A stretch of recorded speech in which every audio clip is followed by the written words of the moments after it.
Hello, मैं प्रदीप कुमार आप सभी को क्लास 12th की केमिस्ट्री में मैं पढ़ाऊँगा वांट ऑफ गुणांक। यह बिलियन चैप्टर से है जो कि अब लास्ट हेडिंग है। लास्ट हेडिंग में यही वांट ऑफ गुणांक है, इसको पढ़ा देंगे तो यह चैप्टर ख़त्म हो जाएगा। तो यहाँ पे सबसे पहले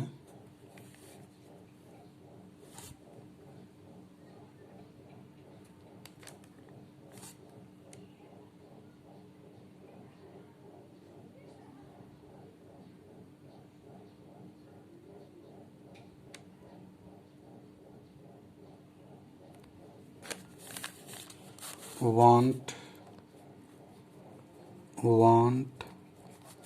ऑफ गुणांक। वांट ऑफ गुणांक में क्या होता है कि कोई भी पदार्थ होता है तो उसका एक प्रेक्षित मान होता है और एक परिकलित मान होता है। जो परिकलित मान होता है वह प्रयोगों द्वारा फिक्स मान होता है और जो परिकलित मान होता है वह सूत्र द्वारा ज्ञात किया जाता है।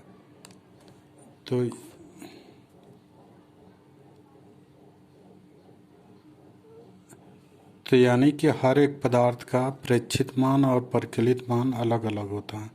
जो सूत्र द्वारा आता है वह थोड़ा कम या ज़्यादा आ सकता है और जो वह परिकलित मान होता है यानी कि जो प्रयोगों द्वारा ज्ञात किया जाता है वह एकदम फिक्स होता है। इसकी वजह से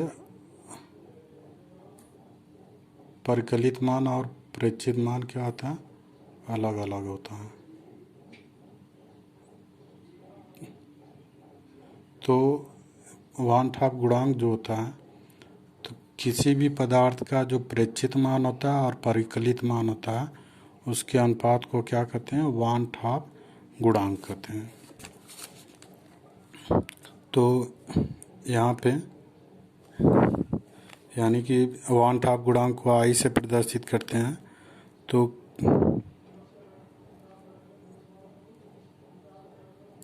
किसी विद्युत अपघट्य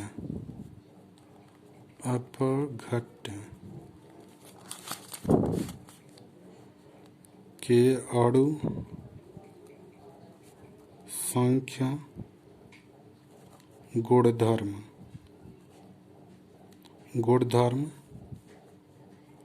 का प्रेक्षित मान बटे हो जाएगा यहाँ पे विद्युत अपघट्य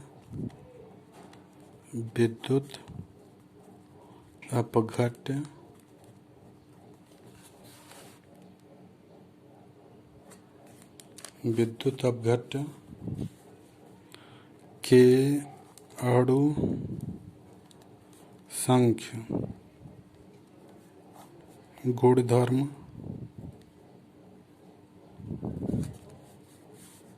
का परिकलित मान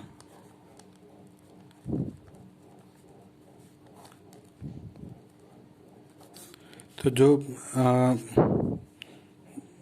वांट ऑफ गुणांक होता है वह किसी विद्युत अपघट्य के अणुसंख्य गुणधर्म का प्रेक्षित मान और विद्युत अपघट्य के अणुसंख्य गुणधर्म के परिकलित मान के जो यह बटे में है उसको अनुपात बोलते हैं कि अनुपात को क्या कहते हैं, वांट ऑफ गुणांक कहते हैं। तो यहाँ पे परिभाषा भी लिख सकते हैं कि किसी पदार्थ के विलयन के अणु संख्या गुणधर्म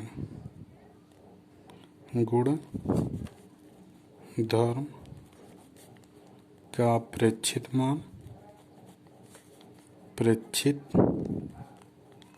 मान तथा विद्युत अनपघट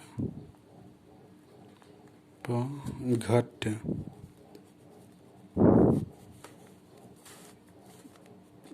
के अणुसंख्य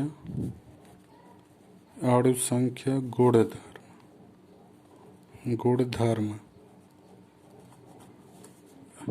का परिकलित मान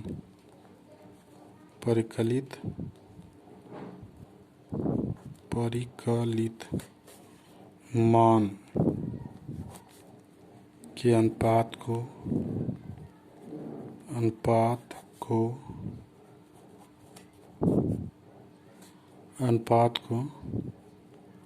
वांट हाफ गुणांक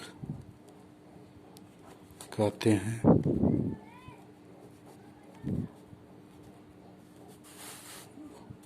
वांट हाफ गुणांक कहते हैं। वांट हाफ गुणांक को वांट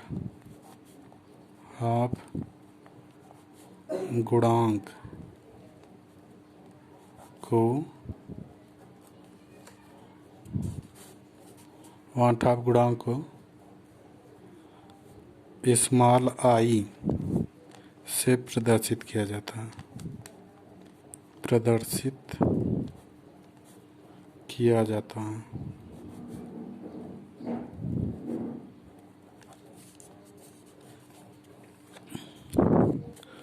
तो यहाँ पे जो अणुसंख्य गुणधर्म होता है, अणुसंख्य गुणधर्म, यह अणुभार के क्या होता है? अणुभार के क्या होता है? व्युत्क्रमानुपाती होता है। तो यहाँ पे जब यह प्रेक्षित मान होगा तो यह भी प्रेक्षित मान होगा, या परकलित मान होगा तो यह भी परकलित मान होगा। तो यहाँ पे अगर प्रेक्षित मान रख रहे हैं तो यहाँ भी प्रेक्षित मान होगा। तो इस तरह से यह जो अणुसंख्य गुणधर्म है, तो यहाँ पे 1/, अणुभार होगा, फिर यहाँ पे भी क्या होगा? 1/, अणुभार, यानी कि 1/, अणुभार प्रेक्षित मान बटे 1/, अणुभार परकलित मान।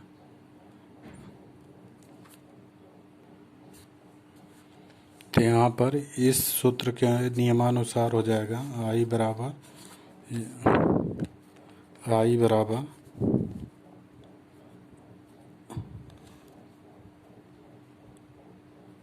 पदार्थ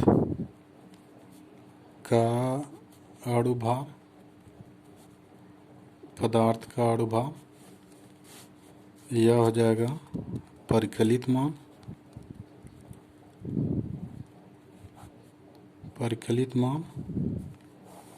बटे पदार्थ का अणुभार, यह हो जाएगा प्रेक्षित मान।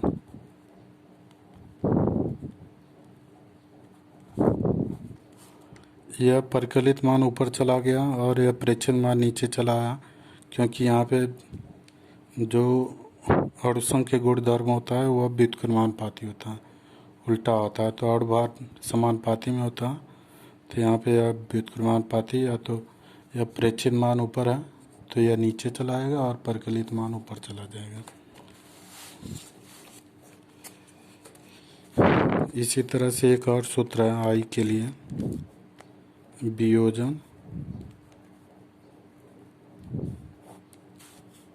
वियोजन या संगुणन के बाद कणों की संख्या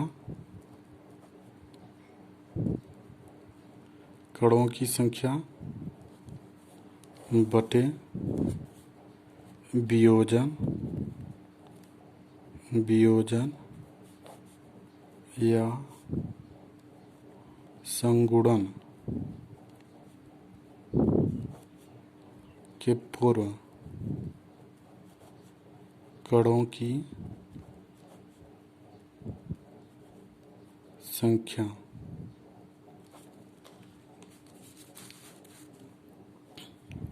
आई बराबर होता है वियोजन या संगुणन के बाद। वियोजन मतलब टूटना और संगुणन मतलब जोड़ना।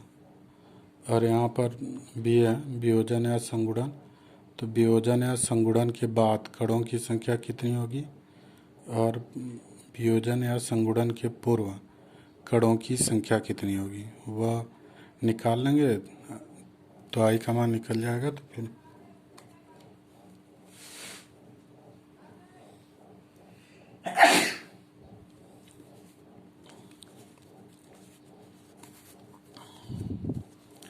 इसी तरह से सब और भी सूत्र होता है। आई बराबर होता है पी। पी क्या है, परासरण दाब, यह हो जाएगा प्रेक्षित मान। प्रेक्षित मान और यह पी परासरण दाब के लिए है, यह परिकलित मान।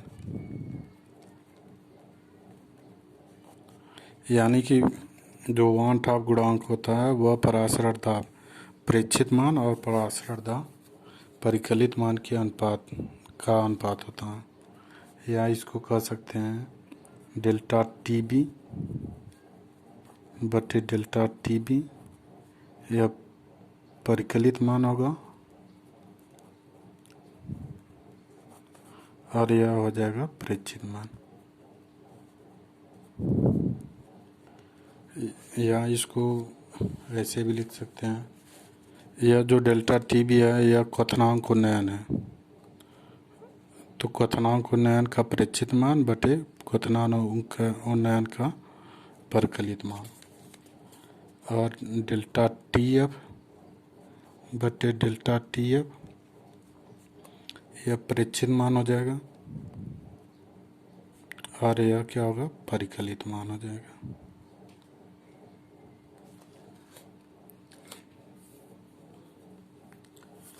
तो डेल्टा टी एफ क्या हिमांक का अनुमान है, तो हिमांक का अनुमान का प्रेक्षित मान और हिमांक का अनुमान का परिकलित मान, यह क्या हो जाएगा, आई के बराबर होगा।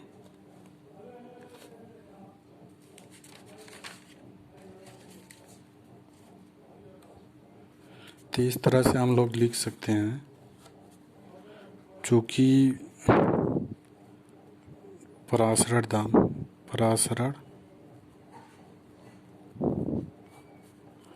दाब के लिए परासरण दाब के लिए हो जाएगा P बराबर होता है N by V R T, या इसको लिख सकते हैं C सांद्रता होता है आर टी। तो यहाँ पे P बराबर आई सी आर टी, वान टॉप गुणांक इसी में गुणा कर देंगे।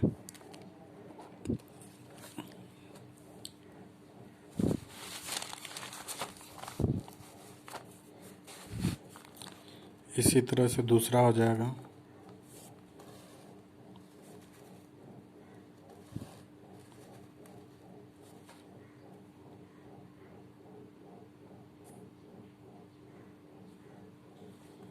दूसरा हो जाएगा क्वथनांक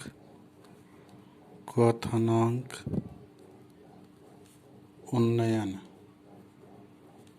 क्वथनांक उन्नयन के लिए हो जाएगा डेल्टा टी बराबर होता है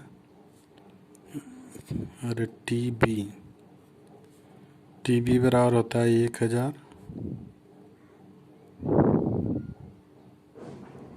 गुणे के एफ के बी गुणे स्मॉल डब्लू अपान एम इंटू कैपिटल डब्लू। तीसरे में आई का गुणा कर दें, इतना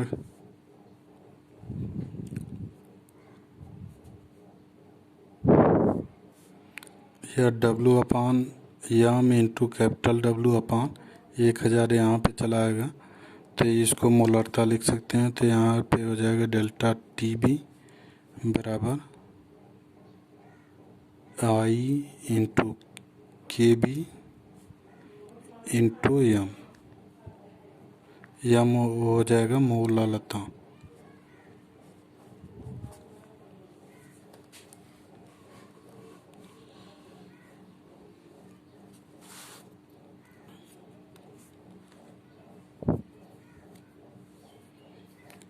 इस प्रकार से हम लोग समझे कि वांट ऑफ गुणांक क्या होता है।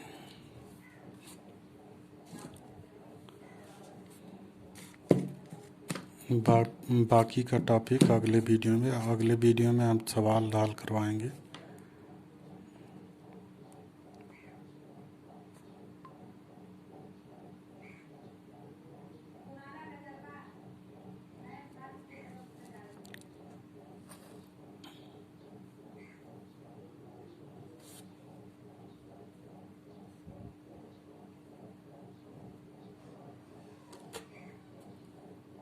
Thank you.